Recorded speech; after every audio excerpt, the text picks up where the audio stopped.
कहानी को पूरा समझने के लिए कहानी का पहला पार्ट जरूर देखें। उसका लिंक मैं आप लोगों को डिस्क्रिप्शन बॉक्स में दे दूंगी और साथ में कमेंट बॉक्स में पिन भी कर दूंगी, तो आप वहां से भी जाकर देख सकते हैं।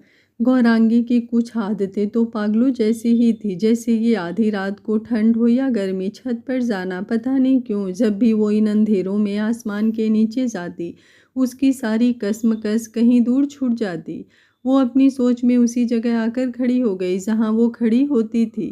तभी उसकी नज़र गेट से अंदर जाते हुए अर्धांग पर पड़ी, जिसके हाथ और सर पर बंधी हुई पट्टियां रात के अंधेरे में दूर से दिखाई दे रही थी।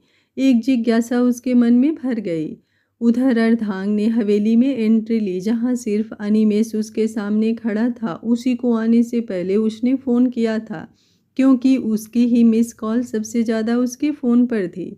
उसने आगे बढ़कर उसे गले से लगा लिया, जिससे हाथ में लगी चोट पर दर्द हुआ। सॉरी सॉरी बोल। अनिमेष तुरंत दूर हुआ। क्या करता रहता है, कम से कम कुछ तो सोच लिया कर। कितनी चोट लगी है तुझे, वो शिकायत से बोला।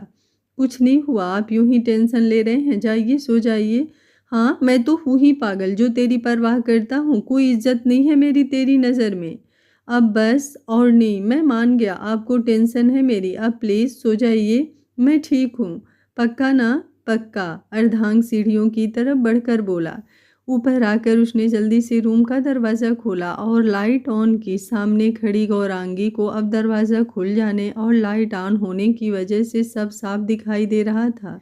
उसने सबसे पहले वो एक हाथ से जैकेट निकाली, फिर धीरे से वो शर्ट निकालने, जिस पर लगा खून अब सूख चुका था। गौरांगी को उसकी ये कोशिश साफ समझ आ रही थी कि हाथ में बहुत दर्द है। उसका बार बार रुक कर माथे को सहला लेना उसे समझा रहा था कि दर्द सहने के लिए वो इस तरह कर रहा था। बाहर से आती हुई हवा की सिहरन खुद पर महसूस होते ही वो दरवाजे की तरफ मुड़ा, तो सीधा नज़र उस पर पड़ी, जो उल्टे सीधे मुंह बनाकर बस रोने की कगार पर ही थी। पहले तो उसने उसे उसकी छत के किनारे पर लगी स्ट्रीट लाइट में जी भर कर देखा। गुलाबी स्वेटर, उस पर कानों से लग कर पड़ी हुई ब्लू शॉल, उसके सुनहरे बालों की उड़ती हुई लटें और ठंड से लाल हो चुकी उसकी नाक। 2 दिन हो गए थे, भले ही वो होश में ना हो, पर अब वो जानता था कि उसका दिल उसके लिए धड़कने लगा है।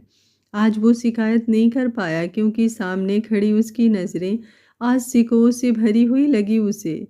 उसके देखते ही गौरांगी ने पूरे हक से उसे आंखों से घूरा, जिस पर अर्धांग ने नजरें घुमा ली। वो जान गया था वो क्या कह रही है। उसने दरवाज़ा बंद किया और शर्ट उतार दूसरी शर्ट पहनी, फिर पास पड़ी चादर को खुद पर डाल लिया। अब कुछ और पहनने की उसकी हिम्मत नहीं थी और दरवाज़ा खोल दिया। वो अब भी वैसे ही खड़ी थी, जैसे जानती हो वो क्या कर रहा है। वो आगे बढ़ आज ठीक रेलिंग के पास खड़ा हो गया। उसने नीचे झांक कर देखा कि कोई है तो नहीं जो उन्हें यूं देखे। वैसे वो इतना आगे कभी नहीं आता, ज़रूरत ही नहीं पड़ी। एक तो उनकी बातें आंखें ही कर दिया कर देती, दूसरी बात गौरांगी को कोई उसके साथ देखे ये उसे गंवारा नहीं था। सब चेक कर लेने के बाद उसने सामने देखा, जहाँ पर उसके और गौरांगी के बीच बस अब उस रास्ते की दूरी रह गई थी जो उनके बीच में था। और गौरांगी, वो तो बस उसके चेहरे हाथों पर लगी चोटों में खो चुकी थी। उसे तो ये एहसास ही नहीं हुआ कि वो उसके करीब आ चुका है। देख चुकी हो तो अब सुन भी लो, वो बोला तो गौरांगी सक पका कर इधर उधर देखने लगी। नहीं तो मैं कहाँ देख रही थी, वो तुरंत बोली, तो अर्धांग ने हाथ बढ़ा अपने बालों को पीछे करना चाहा। धीरे से, वहां पर घाव गहरा है। वो थोड़ा तेज होकर एकदम बोली, तो अर्धांग ने उसकी तरफ खामोशी से देखा और बोला, अभी तो तुम कह रही थी कि तुम मुझे देख नहीं रही थी, तो तुम्हें कैसे पता घाव कहाँ पर है? वो मैं वो हाँ बोलो, वो मैं वो उसके चेहरे पर नज़र जमा कर उसके अटकते हुए शब्दों की नकल कर बोला, तो वो झुझला गई। आप ऐसा नहीं कर सकते। मैंने क्या किया? यही जो आप क्या? वो कातिल नज़रों से उसके ठंड से हुए लाल होठों को देखकर बोला, तो ना जाने क्यों गौरांगी की नज़र झुककर शर्म से लाश की चादर ओढ़ गई। उसे यूं देख अर्धांग के दिल ने एक सोच शुरू कर दिया। चोट कैसे लगी आपको? वो वैसे ही नज़र इधर उधर कर अपने बालों को कान के पीछे कर ना जाने किस हक से पूछ बैठी। गुंडा हूँ तो गुंडागर्दी तो करूँगा ही, तो चोट लगना तो आम बात है ना, तुम्हें क्या पता नहीं है मेरे बारे में। वो यूं संजीदगी से बोला कि गौरांगी ने नज़र उठा उसके गंभीर से चेहरे को देखा। वैसे तो तुम्हें मुझसे बात नहीं करनी चाहिए, क्या पता बदनाम हो जाओ, आखिर अच्छे घर की लड़की हो। वो उसे यूं देखते हुए देख बोला। उसके इतना बोलते ही गौरांगी चिढ़ सी गई। वो तुरंत बोली, कुछ गलत नहीं है तो गलत क्यों समझेंगे, वैसे भी मेरी शादी फिक्स हो गई है। उसके इतना बोलते ही अर्धांग की मुट्ठियां कस गई। शांत सी आंखें जल उठी। उसके मुंह से किसी और के होने की बात उसे बिल्कुल पसंद नहीं आई। तुम मुझसे बात क्यों कर रही हो, तुम्हारे होने वाले पति को बुरा नहीं लगेगा। वो एक एक शब्द चबाते हुए बोला और पीछे मुड़कर खड़ा हो गया। मैं कहाँ बात कर रही हूँ, आप ही ने तो बात शुरू की। वो उसके यूं एकदम बदले अंदाज को देख बोली। तो नहीं करता मैं बात, जाओ। वो एकदम से थोड़ा तेज बोला तो वो सहम गई। ना जाने क्यों उसका रूठना उसे बुरा सा लगा। एक आंसू उसके गाल को भिगो गया। वो जाने के लिए तुरंत मुड़ गई तो अर्धांग ने गहरी सांस ली और उसकी तरफ देखा। रुको, इधर देखो। नहीं देखना, वो रूठी हुई सी बोली। गौरांगी, उसने उसका नाम पुकारा तो वो एक पल को रुक कर उसे महसूस करने लगी। इससे पहले उसे अपना नाम इतना खूबसूरत कभी नहीं लगा। आपको मेरा नाम कैसे पता, वो मुड़कर तुरंत बोली। तुम्हारा कुछ भी जानने के लिए मुझे तुमसे कुछ भी पूछने की ज़रूरत नहीं लगती। मतलब, वो मत पूछो, समझ नहीं पाओगी। मतलब मैं नासमझ हूँ, मैंने ऐसा कब कहा। अभी तो कहा। मैंने कहा समझ नहीं पाओगी, उसका मतलब तो वही है ना। नहीं, वो बेहद शांति से उसके तर्क को गलत साबित कर रहा था। तो वो फिर एक बार चिढ़ गई। मैं जा रही हूँ, वो झुझला कर बोली तो वो खामोश हो गया। वो भारी कदमों से नीचे की तरफ बढ़ गई और वो वहीं खड़ा उसे देखता रहा। सुबह अर्धांग के आने की खबर जोरावर चौधरी को हुई तो उन्होंने चैन की सांस ली। अनिमेश ने उसकी चोट के बारे में बताया तो उन्होंने डॉक्टर को बुलवा भेजा। इधर पूरे मोहल्ले की रौनक वापस लौट आई थी। आखिर अर्धांग वापस जो आ गया था। सुबह ही डॉक्टर के आने और जोरावर चौधरी का उसे बुलाने की वजह से उसे जल्दी उठकर नीचे आना पड़ा। तो उसका ये दीदार गुड़िया मैडम ने कर सभी को उसके आने की सूचना दे दी थी। पर वो सब ये कहाँ जानती थी कि अर्धांग ये समझ चुका था कि उसके दिल की धड़कन गौरांगी बन चुकी थी। पर जब तक ये छिपा है तब तक तो वो सबके दिलों पर राज कर ही रहा था। ड्रेसिंग करवा कर उसने ब्लैक टी शर्ट पहन, उस पर डेनिम जैकेट पहनी, नीचे जीन्स पहन उसने गाड़ी की चाबी उठाई और रूम से बाहर निकला, जहां धूप के साथ मोहल्ले के घरों से निकल हर लड़की उसके दीदार के लिए हाजिर थी। उन सबको इग्नोर मार उसने सामने छत पर देखा जहां गौरांगी नहीं थी। पर वहीं खड़ी अनुराधा ने उसकी नज़र खुद पर महसूस की तो उसकी सुबह तो बन चुकी थी। अनुराधा, अनुराधा, विविधा चिल्लाई तो वो पैर पटक कर नीचे आई। क्या है, कॉलेज नहीं जाना। हाँ हाँ जाना है, वो सीढ़ियाँ जल्दी से उतरती हुई बोली। तो महारानी साहिबा या फिर आपके लिए रथ का प्रबंध करें, कान्हा बोला तो वो तनमनाई। मर मत कमीने, तेरे ऊपर इतना लोड काहे का है। इतना लोड क्या कम है कि तू मेरी बहन है। एक दिन तू इतना पिटेगा मेरे हाथों कि फिर जिंदगी भर नहीं भूलेगा। हाय हाय, देख लो छोरी की जबान कैंची की तरह चल रही है। पर आए घर जाएगी तो ना जाने क्या करेगी। अरे ऐसे छोरियां घर से निकाल दी जाती हैं। हाँ तो रह लूंगी यहाँ आकर, आप भी तो रहती हैं ना। अनुराधा ने पलटकर जवाब दिया तो विविधा ने उसके सर पर एक चपत लगाई। देखा तुमने केशव, ये ऐसे ही बोलती है मुझसे। वो ऑफिस जा रहे केशव से शिकायत कर बोली तो उसने इशारा से अनुराधा को चुप रहने का इशारा किया। फिर सामने से आती प्रिया को देख वो 2 मिनट उसे देख रुक गया। अनुराधा सुप्रिया कॉलेज के लिए निकली तो उन्होंने गौरांगी को भी आवाज़ दी। तो वसुधा ने आकर बताया कि उसे थोड़ा टाइम लगेगा। कल जो सुनार के यहाँ कड़े बनवाने के लिए डाल आई थी उसकी माप सही नहीं है, तो ये वो देते हुए ही कॉलेज आ जाएगी। तो वो तीनों पहले ही निकल गईं। केशव ऑफिस की तरफ निकल गया, कान्हा ट्यूशन की तरफ। इधर घर से बाहर निकलते देख संग्राम चौधरी ने अर्धांग को टोका। अर्धांग, कहाँ जा रहे हो, कुछ काम है मुझसे। नहीं, वो बोले तो वो बिना मुड़े बोला। तो आपको जानना ये ज़रूरी नहीं है, बोल वो आगे बढ़ गया। देखा तुमने विक्रम, मुड़कर देखना भी ज़रूरी नहीं समझता, वो झल्लाए हुए बोले। शांत हो जाइए दादा, वो अब आपकी नहीं सुनेगा, उसका अपनी ज़िंदगी का कोई मकसद है ही नहीं। देखा नहीं आपने, कोई दिलचस्पी दिखाई भी उसे किसी बात में उस छोटे से कमरे में ही रहता है। ना कोई शौक है, ना ही कोई आम लड़कों से जज्बात, पता नहीं क्या करना चाहता है। तो आप शादी करवा दीजिए ना इसकी। सोना मौका देख बोली तो वहीं बैठे अनिमेष ने उसे घूरा।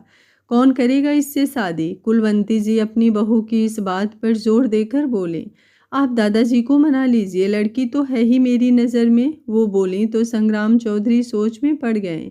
शायद ये बात उनकी समझ में आ चुकी थी। इधर घर से बाहर निकलते ही उसकी नज़र ने स्काई ब्लू कलर का सूट पहने, खुले बाल लिए, अपने में ही गुम गौरांगी उसे गली के मोड़ पर जाती हुई दिखी। कहीं जा रही हो? वो उसके करीब पहुंचकर बोला। आपसे मतलब? हाँ, वो बेहद सुकून से बोला तो गौरांगी ने उसका जवाब कुछ अजीब सा लगा। उसने इधर उधर देख उसका हाथ पकड़ा और एक साइड जहाँ पर होकर किसी की नज़र उन पर नहीं पड़ रही थी, वहाँ उसके बेहद करीब होकर खड़ा हो गया। आप क्या कर रहे हैं? वो अपनी बड़ी बड़ी आंखों से उसे देख बोली।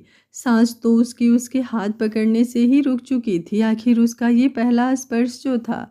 उसने उसकी पीठ की तरफ हाथ बढ़ा दिए। ये क्या कर रहे हैं आप? वो चारदीवारी से चिपक कर सहम कर बोली। तो उसने उसकी पीठ पर हाथ रख खुद की तरफ धक्का दिया। उसके हाथ उसके जैकेट पर आ गए। गौरांगी ने तब महसूस किया कि वो उसके पीछे खुली हुई डोरी बांध रहा था, जो वो सुबह एक बार फिर उसकी शादी की बात के चलते वो बेध्यानी में बांधना भूल गई थी। तुम ध्यान क्यों नहीं देती? वो डोरी बांध उसके यूं ही करीब खड़े होकर बोला तो उसकी गर्म सांसें उसकी बदन में एक सनसनाहट पैदा कर गई। आप थोड़ा दूर होकर बात करिए, वो अटकते हुए बोली। नहीं, वो तुरंत बोला। देखिए, दिखाइए। वो मैं कह रही थी। क्या कह रही थी? वो उसके हिलते हुए गुलाबी होठों को देख बोला। ऐसे अच्छा लगता है क्या किसी भी लड़की के इतने करीब होना? किसी भी लड़की के नहीं, तुम्हारे करीब हूँ मैं। मेरा आपसे क्या रिश्ता है, बताना ज़रूरी है क्या? वो संजीदगी से बोला तो गौरांगी खामोश हो गई। पता नहीं क्यों उसके तर्कों का वो जवाब नहीं दे पाती थी और उसका यूं करीब होना उसके दिल को बुरा भी नहीं लग रहा था। ना जाने क्यों उसका दिल आज एक रफ्तार धड़क रहा था। उसने बस यूं ही उसकी मौजूदगी को खुद में उतारने के लिए आंखें बंद कर ली। अब बताओ कहाँ जा रही थी? उसने बेहद इत्मीनान से पूछने पर उसने आंखें खोला, उसकी तरफ देखा जो अपनी आंखें उसी पर टिकाए शिद्दत से उसे देख रहा था। उसकी नज़र उसकी नाक में पड़े नथ पर थी, जो आज उसके इतने करीब होकर देखने से उसे बहुत अच्छी लग रही थी। चलती हवा से उड़ते उसके सिल्की बाल, माथे पर लगी चोट, ठंड के असर से लाल हो चुकी उसकी सफ़ेद रंगत देख गौरांगी फिर एक बार उसके रंग रूप को देख सोच में पड़ गई। क्या देख रही हो? वो उसके गाल पर आए बालों को कान के पीछे करके हुए बोला। तुम मुझे छू नहीं सकते ऐसे।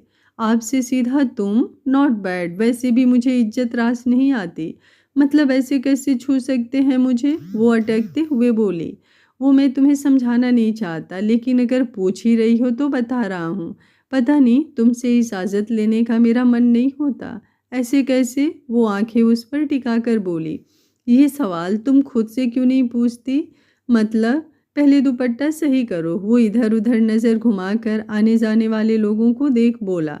उसकी बात सुन गौरांगी ने झट से नीचे देखा। दुपट्टा गले से चिपक चुका था और उसकी क्लीवेज साफ दिख रही थी। उसे झट से संभाल कर उसने उसकी तरफ देखा। ये सब तुम्हारी वजह से हुआ है? अच्छा, ये सूट मैंने तुम्हें पहनाया था? मैंने ये कब किया और मुझे ये याद क्यों नहीं है?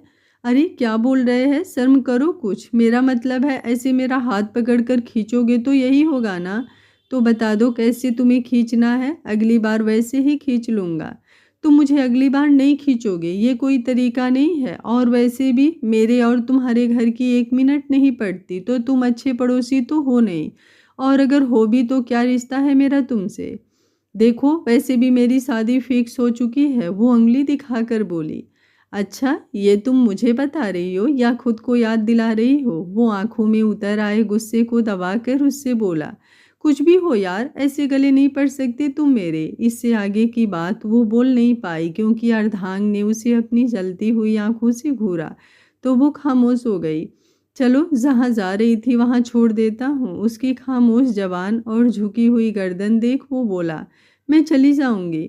कहा ना चलो, वो तेजी से बोला तो वो उसके पास जाकर खड़ी हो गई।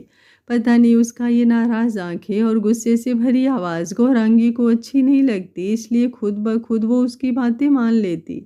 सुनार के यहाँ नाप देने के बाद वो जब दुकान से बाहर निकली तो अर्धांग उसे वहीं थोड़ी दूर पर खड़ा मोबाइल चलाता हुआ दिखा। झुकी हुई घनी पलकों में छिपी ग्रेनिश आंखें अलग ही लुक दे रही थी। दुकान से निकलने वाली और लड़कियां और जाने आने वाली लड़कियों के लिए वो मरकज बन चुका था। ऐसा नहीं था कि लड़के और सुंदर नहीं होते, पर उसकी रंगत उसे अलग ही खूबसूरत बना जाती थी। और सबसे अच्छे उसके वो सुर्ख लाल होठ, इस मामले में तो वो अच्छी अच्छी लड़कियों को मात दे सकता था। यहाँ तक गौरांगी से भी ज़्यादा उसका रंग फेयर था। ऊपर से उसके तन पर लगी हुई चोटों पर बंधी पट्टियाँ भी उसकी सुंदरता को कम नहीं कर रही थी। वो लंबे कदम बढ़ा उसके करीब आई तो उसने मुड़कर देखा तो उसे बड़ा आश्चर्य हुआ। अभी तक सिर भरपूर नज़रों से वो उसे ही देखता है, वरना और किसी पर उसकी नज़र कभी नहीं टिकती। इधर उधर नज़र रख कर ही वो बात करता था। चलो कॉलेज छोड़ दूँ? नहीं, अब मैं चली जाऊंगी। कोई देखेगा तो क्या कहेगा कि मैं तुम्हारे साथ क्यों घूम रही हूँ। उसकी टेंशन तुम ना लो, तुम्हें कभी कोई कुछ नहीं कहेगा मेरी वजह से, मैं कभी कुछ कहने ही नहीं दूंगा। वो उसके कंधे पर पड़े बैग को हाथ में लेकर बोला, मैं ले लूंगी, वो चोट दुख जाएगी तुम्हारी। वो जल्दी से उसके हाथ पर लगी चोट की तरफ इशारा कर बोली, बस ज़्यादा सवाल ना किया करो, हर बार जवाब नहीं दूंगा। वो बोला तो वो खामोश हो गई। उसने हाथ देखकर ऑटो रुकवाई और कॉलेज की तरफ निकल गया। इधर एक बार फिर महासंग्राम शुरू हो चुका था। हुआ ऐसा, 1.5 महीने में होने वाली गौरांगी की शादी के लिए ग्राउंड की सफाई का जिम्मा कुछ मजदूरों को जगमोहन जी ने दे दिया था। अभी जमी हुई घास साफ हो जाएगी तो आगे थोड़ी आसानी हो जाएगी। तो उसका कूड़ा मजदूरों ने हवेली के तरफ डाल दिया। फिर क्या था, कुलवंती और ललिता एक बार फिर मैदान में उतर चुके थे। जलन हो रही है तुझे कि ऐसे कैसे इतना अच्छा रिश्ता हाथ आ गया इनके, इसलिए ऐसी छोटी छोटी बातों पर अपना नुक्स दिखा रही है डायन। ललिता हाथ घुमाकर बोली तो कुलवंती जी के तन बदन में आग लग गई। अरे तुझ जैसे भिखमंगों की शक्ल हम ना देखे, जलन तो दूर की बात है। अरे ये सब तो बराबरी में अच्छा लगे है। अच्छा तू तो बड़ी महारानी है कहीं की, ललिता कमर मटका कर बोली। खबरदार, जो हमारी बाउंड्री के आसपास कूड़ा गिरा गोली चल जाएगी, समझी? तुम ढकोसलों की अम्मा। अम्मा किसको बोला? ललिता चीखी तो पूरा मोहल्ला एक बार फिर उनकी इस महाभारत का लाइव मनोरंजन देने लगा। दोपहर से शाम हो गई, इस लड़ाई का कोई अंत नहीं हो रहा था। ऊपर से आज दोनों घरों के मर्द भी गायब थे। शाम होते ही सभी बच्चों का घर आगमन हुआ। क्या हुआ क्या हुआ? कान्हा रेंजर फेंक सुप्रिया के पास आकर बोला, अक्ल घर से बाहर छोड़कर आया है, दिखाई नहीं देता, पहली बार देख रहा है क्या? अरे यार, सारा मजा खराब हो गया, अच्छे अच्छे डायलॉग मिस हो गए। वो हताश से बोला तो बिबिदा ने उसे आंखें दिखाई। वैसे कितना टाइम हुआ इस कांड को? गौरांगी ने गहरी सांस लेकर घर में घुसते हुए अपनी माँ से पूछा। दोपहर से लगी पड़ी है जीजी, पता नहीं क्या मजा आता है, कब से कह रही हूँ जाने दो बात को। तुम्हारे पापा को वैसे भी उन सब के मुंह लगना नहीं पसंद, कितनी बार कह चुके हैं कि दूर रहो उनसे। अरे वो सब गुंडे बदमाश है, कहीं कुछ ऊंच नीच हो जाए तो आफत आ जाए। वो अपनी रो में बोल रही थी और गौरांगी के सामने अर्धांग का चेहरा घूम रहा था। वो खुद उससे बात नहीं करना चाहती थी, इस कदर उसे जगमोहन जी का डर था। उन्हीं की वजह से वो शादी तक करने को तैयार थी, पर पता नहीं क्यों अर्धांग की बोली हुई बात वो टाल ही नहीं पाती। उसके सामने आते ही उसे कुछ याद ही नहीं रहता। ललिता, वो अपने ख्यालों से जगमोहन जी की आवाज़ से बाहर आई, जिन्होंने ललिता बुआ का नाम बहुत तेजी से लिया। सब कांप गए और बाहर के आंगन में आ गए। उधर संग्राम, विक्रम और जोरावर चौधरी भी आ गए। मामला गंभीर हो चुका था। ललिता बुआ के चुप होते ही जगमोहन जी जोरावर चौधरी की तरफ मुखातिब हुए। हम ये सब साफ करवा देंगे, वो सटीक शब्दों में बोले, फिर आगे की बात शुरू की। देखिए, आपके परिवार और हमारे परिवार के आचार विचार मेल नहीं खाते, इसलिए आपसे निवेदन है कि थोड़ा विचार करें इस बात पर। हमने हमारी बेटी का विवाह तय किया है तो उसमें अब हम कोई भी बाधा नहीं चाहते। वो बहुत गंभीर होकर बोले, हमें भी ये सब पसंद नहीं है शास्त्री, रोज रोज के तमाशे की आदत नहीं हमें। हम रसूखदार लोग हैं। अगर आप शास्त्री हैं तो हम भी चौधरी हैं। पूरे मथुरा वृंदावन में नाम है हमारा। उसे यूं छोटी छोटी बातों से बर्बाद नहीं करते हैं। इसलिए आपकी बेटी के विवाह में हमें कोई दिलचस्पी नहीं है। जो रावण चौधरी अपने घमंड से बोले तो शास्त्री जी को भी एक अपमान सा प्रतीत हुआ। उन्होंने पीछे मुड़कर सभी को देखा तो सबको साफ सूंघ गया। एक एक कर सभी अंदर चले गए। मोहल्ले में भी एकदम शांति छा गई। आखिर इस बार बात कुछ गंभीर बातों से की गई थी। पीछे खड़े अर्धांग ने सिर बातों को सुना और गहरी सांस लेकर हवेली के दरवाजे से अंदर चला गया। आगे से कभी उन सब के मुंह कोई नहीं लगेगा, जगमोहन जी ने कहा तो सभी ने हाँ में सिर हिलाया। हम नहीं चाहते कि हमारे संस्कारों पर कोई सवाल उठाए। केशव जी, बाबूजी, लड़के वालों से बात करो, बाकी आयोजन की उसके बारे में पूछो और सभी लग तैयारी पर ध्यान दो। कल को फिर गौरांगी के बाद सुप्रिया और अनुराधा का भी हमें देखना है। हम कोई सवाल अपने परिवार पर नहीं लगने देंगे, समझी ललिता? जी भैया, वो साल को संभाल कर कंधों पर डाल कर बोली। इधर आज कुलवंती की भी अच्छे से क्लास लगी। संग्राम ने उन्हें अच्छे से कड़े शब्दों में समझाया। अभियंता और सोना को इस बात के लिए आगाह किया गया कि आगे से कोई ऐसी बात ना हो। जो रावण चौधरी शुरू से ही इस पंडिताई के पूजा पाठ के नियम कभी समझ नहीं आए, उनके लिए तो बस यही काफ़ी था कि वो मंदिर जाकर दान कर देते थे। इसमें दो फायदे थे, एक तो नाम होता था, दूसरा मन का संतोष। अर्धांग को शुरू से इस बारे में पता था, पर वो चाहकर भी गौरांगी से खुद को दूर नहीं रख पा रहा था। पहली बार उसके दिल ने किसी पर अपना अधिकार दिखाया था। उसको किसी और के करीब सोचकर उसकी मुट्ठियां गुस्से से बंध जाती थी। जिद तो उसके खून में थी और अब तो उसे उसकी वजह भी मिली थी। रूम में आकर वो बेड पर गिर पड़ा। फिर गौरांगी की नाक की नथ की याद कर उसकी आंखें मदहोशी से भर उठी। पता नहीं क्यों उसके चेहरे की हर बनावट को उसने इस कदर आंक लिया था कि खुद गौरांगी से भी ज़्यादा उसके बारे में वो बता सकता था। पर इतना आसान कहाँ था ये सब। पर जो भी हो, मोहब्बत जितनी कठिन राहों की हो उसमें मज़ा उतना ही आता है। आज रात गौरांगी के कानों में जगमोहन जी की बातें गूंजती रही। ऊपर से उसके लिए की गई उनकी ही भविष्यवाणी। वो अंदर से कांप गई। नहीं, कभी कुछ ऐसा नहीं करूँगी जिससे मेरे लिए कहा गया सच हो। वो खुद से ही बोल पड़ी और रजाई में मुंह घुसा लिया। इस बात से अनजान कि विधि का विधान कभी बदला है क्या? उधर रात के सन्नाटे में अर्धांग की नज़र सामने वाली छत पर ही थी, पर आज गौरांगी तो आने से रही। लेकिन फिर भी वो वहीं उसी जगह खड़े होकर उसका इंतज़ार करने लगा जहाँ से हमेशा वो उसे दिखती थी। अगली सुबह की शुरुआत गौरांगी की चीख से हुई, जो कान्हा की वजह से थी। उसने झटके से उसके ऊपर से रजाई हटाई और उसके नाक में पहनी नथ उसी के साथ फंसी हुई निकल गई।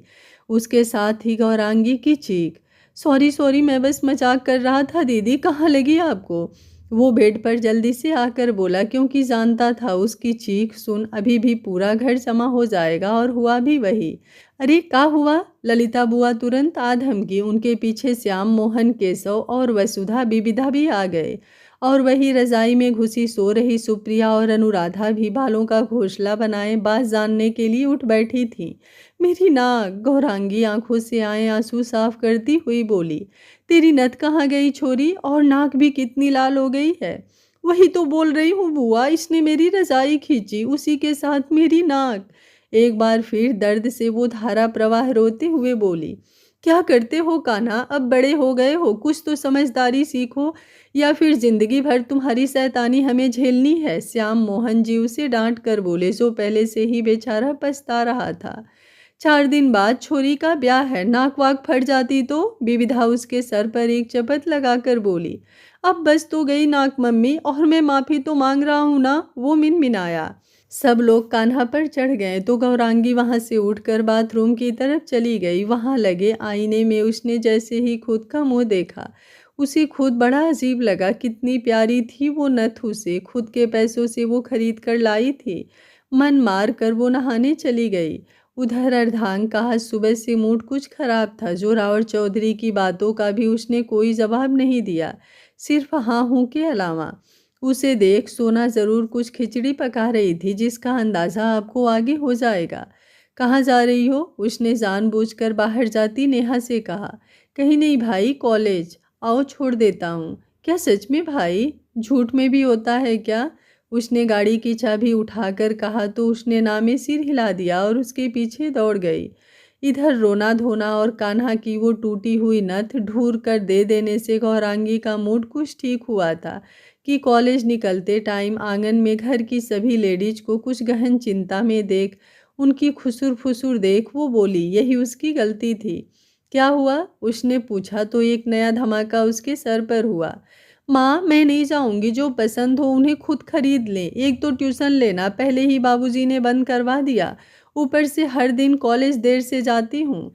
गौरांगी, अब लड़के वालों ने कहा है तो मानना तो पड़ेगा। आखिर वो अभिलाष जी तुम दोनों की मैचिंग कपड़े बनवाना चाहते हैं। मैचिंग नहीं ताई जी, मैचिंग, कान्हा बोला तो उसको एक साथ सबने घूरा। वो चुप हो गया। आखिर सुबह की बात फिर ताज़ा होने का भी खतरा जो था।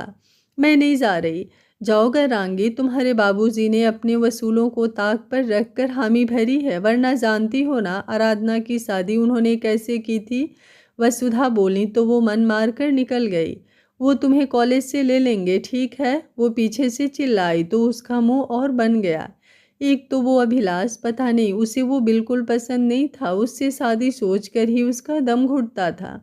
सभी लोग कॉलेज पहुंच चुके थे। सबकी लड़कियों के दिलों पर छुरियां चलाते हुए अर्धांग ने गौरांगी को इधर उधर ढूंढा पर वो कहीं नहीं दिखी। उल्टा प्रिया, अनुराधा, सुप्रिया, गुड़िया उसे देखकर बड़ा खुश हो गईं। वो तुरंत वहां से निकला तो आगे बढ़ते ही कॉलेज की तरफ जाती हुई गौरांगी उसे दिखी। जो आई तो अनुराधा और सुप्रिया के साथ ही थी, पर पीछे फोटो कॉपी की दुकान पर रुक गई थी। उसने गाड़ी एक साइड की और उसी से टिक कर पॉकेट में हाथ डाल उसे देखते हुए खड़ा हो गया। वो जैसे ही करीब आई सबसे पहले उसकी नाक पर ही अर्धांग का ध्यान गया। उधर अर्धांग को देखकर गौरांगी भी थोड़ा थमी। जितना वो उससे दूर रहने की कोशिश करती उतना वो उसके सामने आता।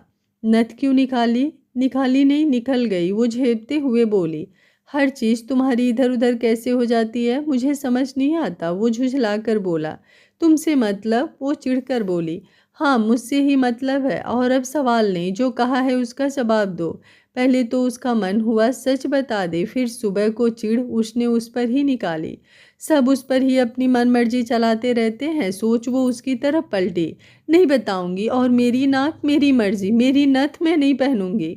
अच्छा? वो पॉकेट से हाथ निकाल बालों को पीछे करते हुए बोला।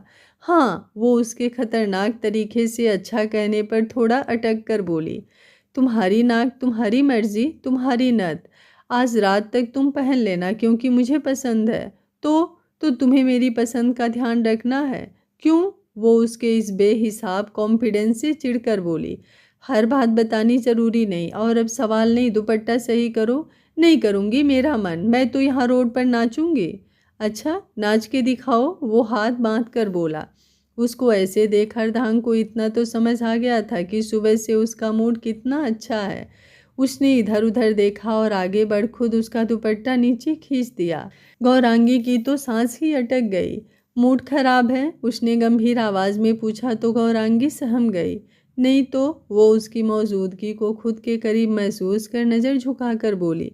पहन लोगी ना नथ? मुझे बहुत पसंद है। बोलो, उसने बहुत ही सटीक शब्दों में कहा तो वो मौन रह गई।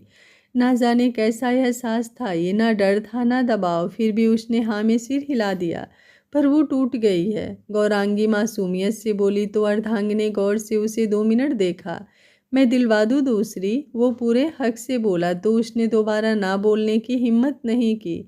कुछ समझ सी गई थी उसके औरे से। नहीं, वही पसंद है मुझे, वही जुड़ जाएगी। वो बात बदल कर बोली। लाओ, मैं ठीक करवा दूंगा, अभी है तुम्हारे पास?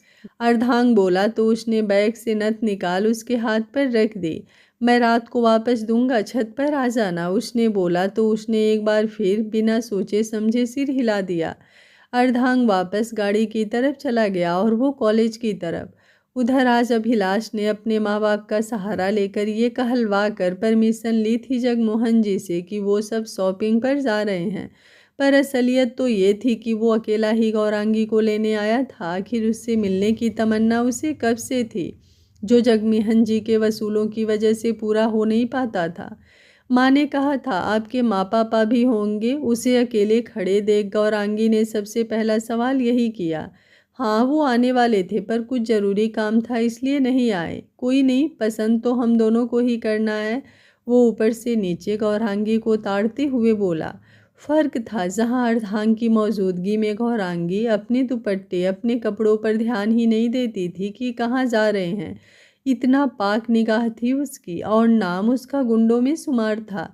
वहीं अभिलाष, जिसकी तुलना अच्छे घर के लड़कों में थी, उसकी नज़र पड़ते ही वो असहज हो जाती, अपने दुपट्टे और सूट को सही करने लगती।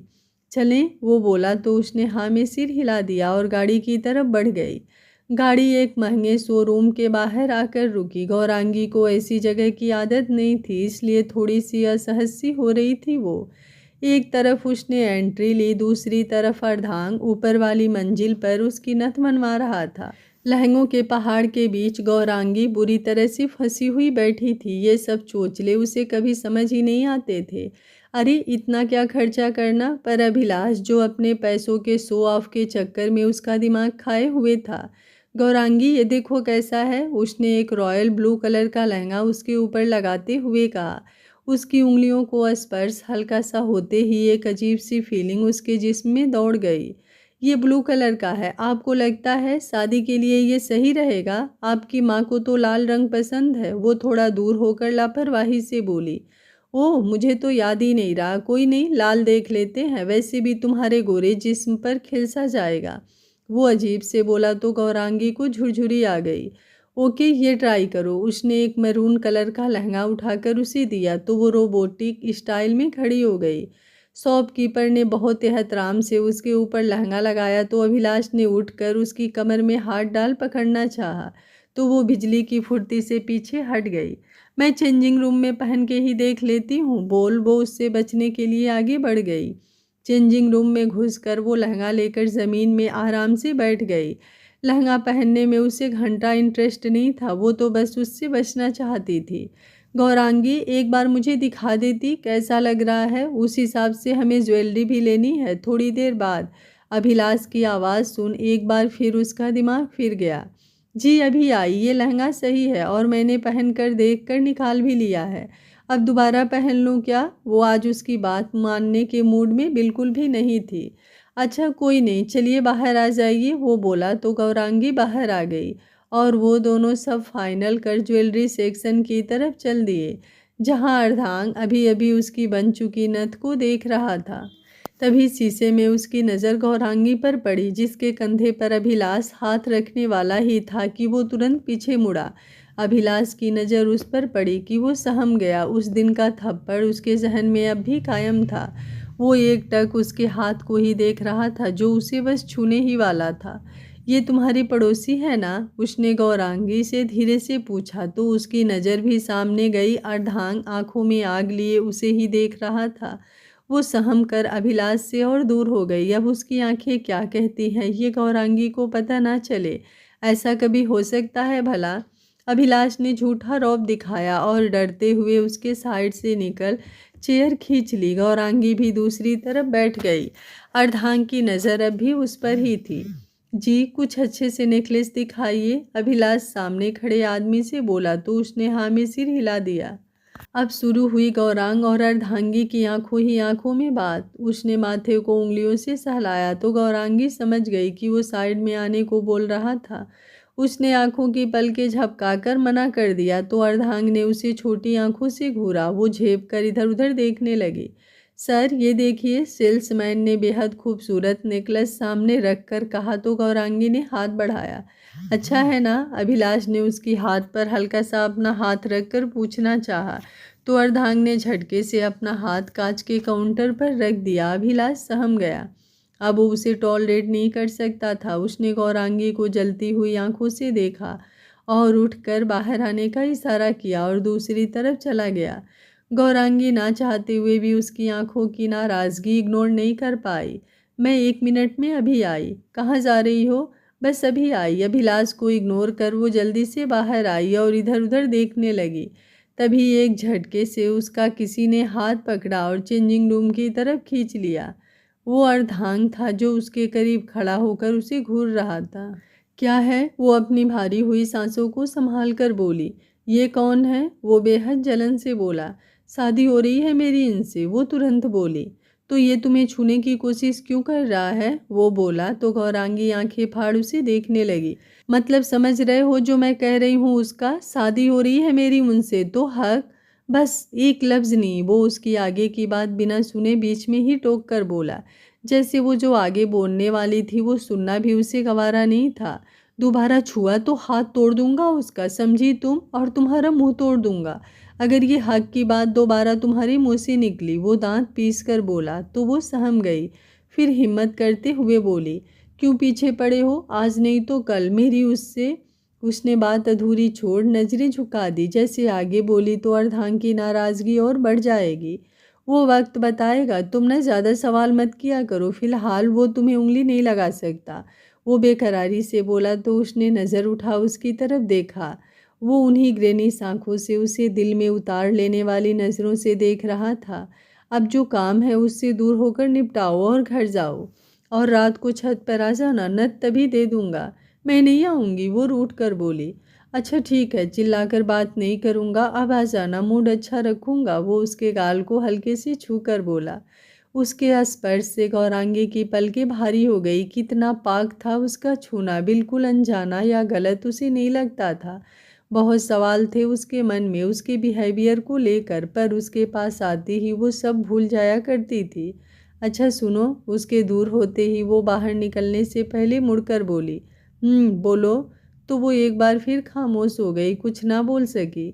मैं समझ गया, चला जाऊंगा यहाँ से, नहीं डरेगा वो मुझसे और ना ही कोई सवाल तुम्हारे लिए होगा। पर याद रखना, उंगली भी लगनी नहीं चाहिए तुमको, वो वार्निंग देता हुआ बोला। फिर उसके गाल पर आई लटों को कान के पीछे कर दिया। इतनी खूबसूरत मत दिखा करो, सब देखते हैं, बोल वो बाहर की तरफ चला गया। तब गौरांगी ने उसे देखा। ब्लैक हुडी, नीचे ब्लैक ही जींस, स्पोर्ट्स शूज उसके गोरे से रंग को और भी निखार रहे थे। ऊपर से उसके सिल्की बाल जो वो कितना भी सेट करे हल्के से माथे पर आ ही जाते थे। इस कदर वो अट्रैक्टिव था कि जहाँ खड़ा होता आसपास के लोग उसे मुड़कर ज़रूर देखते। खुद गौरांगी उसके सामने खुद को कम मानने लगती, जबकि रंग उसका भी साफ़ी था। खुद हीरो बनकर घूमो, दूसरों को बोलो कि खूबसूरत ना दिखे। नहीं जाऊंगी छत पर, वो खुद से उसे देख चिढ़कर बोली और अंदर चली गई। आज का पार्ट आप लोगों को कैसा लगा कमेंट बॉक्स में अपनी राय ज़रूर दीजिएगा। कहानी अच्छी लग रही है तो वीडियो को एक लाइक ज़रूर कीजिएगा। Thank you for watching. मिलते हैं कहानी के अगले भाग में, तब तक स्वस्थ रहिए, मस्त रहिए, अपना ख्याल रखते रहिए।